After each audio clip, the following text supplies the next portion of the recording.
pour son perfectionnisme, Treasure est un développeur incontournable de la scène shoot'em up. Fin 2000, le studio japonais sort un titre majeur sur une Nintendo 64 en fin de vie, Sin and Punishment. Encensé par la critique, ce chant du cygne pour la 64 bits de Nintendo passe inaperçu, comme en son temps Radiant Silvergun, sorti lui aussi sur un support à l'agonie, la Sega Saturn.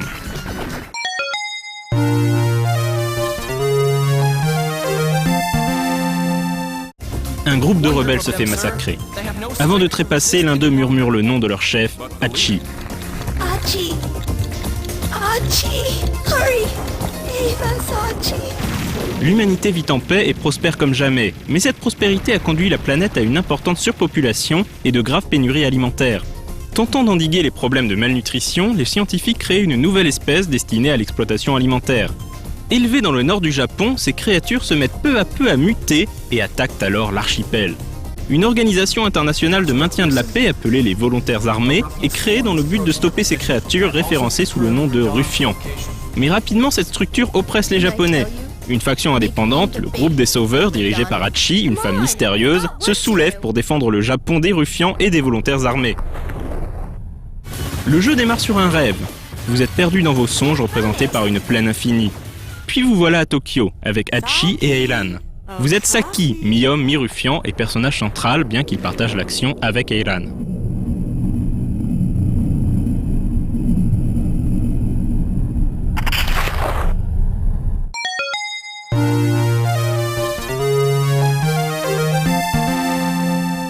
Au début du développement, le jeu devait s'appeler Glass Soldier, car le personnage principal est fragile comme du verre.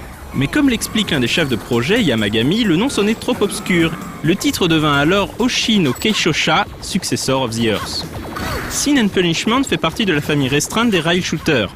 Comme dans un shoot horizontal ou vertical, le décor défile automatiquement. Mais la 3D apporte une interactivité et des mouvements propres à ce type de jeu.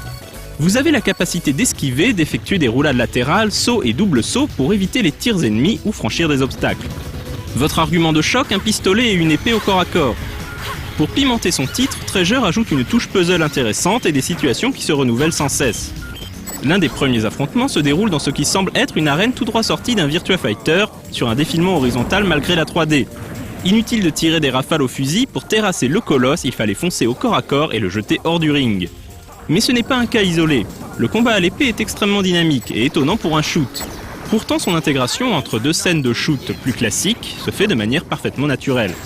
Et ce n'est qu'un exemple, car toutes les situations rencontrées dans Sin and Punishment se singularisent les unes des autres.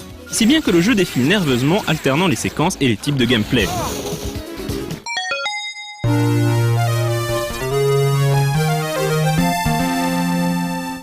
Sin and Punishment a la particularité d'avoir été co-développé avec Nintendo Research and Development One, studio le plus ancien de Nintendo.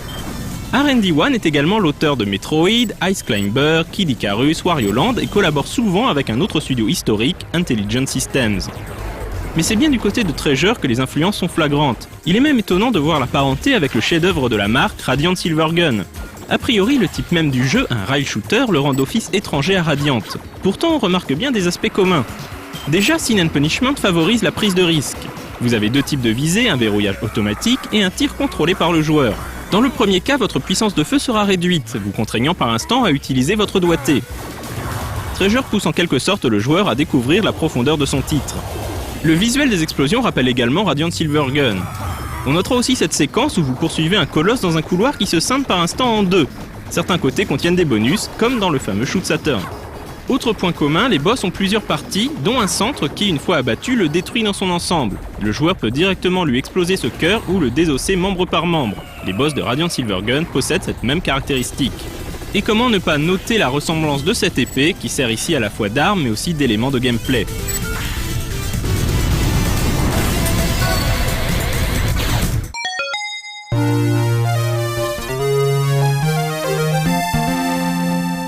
Connu pour avoir conçu coup sur coup deux pierres angulaires avec Radiant Silvergun et Ikaruga, respectivement sur Saturn et Dreamcast, Treasure marque aussi son passage sur Nintendo 64 avec éclat.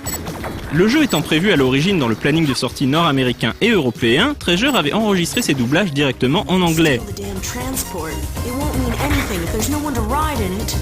Mais la N64 tirait doucement sa révérence et toute tentative de sortie en Occident aurait été un échec. Finalement, après 7 ans d'exclusivité japonaise, Sin and Punishment sort enfin grâce à la Virtual Console de la Wii. Il a d'ailleurs enfin connu la consécration sur ce support, si bien qu'une suite est sortie en 2009 au Japon et en Europe l'année dernière. Sin and Punishment Star Successor met en scène le fils de Saki et Heiran, qui fait une courte apparition dans le premier épisode. Comme la franchise est aussi à mettre sur le compte de Nintendo, Saki apparaît dans Super Smash Bros. Brawl sur Wii comme trophée.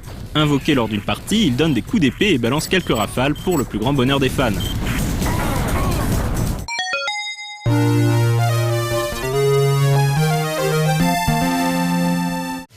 Autour de Sin and Punishment, c'est aussi un savoir-faire qui distingue Treasure, un parfum. Yamagami explique dans une interview qu'il aurait largement pu sortir avant 2000, c'est-à-dire dans une période plus favorable à la Nintendo 64. Mais il précise que le jeu aurait perdu son goût Treasure. Au lieu de céder à la facilité, ce studio ultra perfectionniste a choisi de polir son logiciel, quitte à mettre le couvert quand plus personne n'est attablé. Aujourd'hui, Sin and Punishment est considéré comme l'un des plus grands rail shooters de tous les temps. C'est peut-être le plus important.